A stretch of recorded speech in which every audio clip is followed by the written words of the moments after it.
Tips para mabilis kang mabuntis. Mga sis, lahat ng mga nanonood ngayon na nahihirapang mabuntis, kung kayo po ay anemic, dapat ay ayusin po ninyo yan.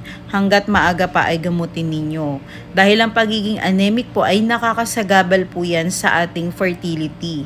Mahihirapan po tayong mabuntis dahil yung matres natin ay hindi siya nakakakuha ng sapat na supply ng dugo. Kaya po, nagkakaroon din ng problem ang kanyang pader, yung ovary ninyo ay hindi nagiging malusog yung pag-itlog kasi nga po yung dugo na nakukuha niya is konti lang. Kaya po kapag anemic kayo, hanggat maaga pa ay ayusin nyo na po yan. Dahil ang pagiging anemic ay nakakasagabal po yan para kayo ay mabuntis.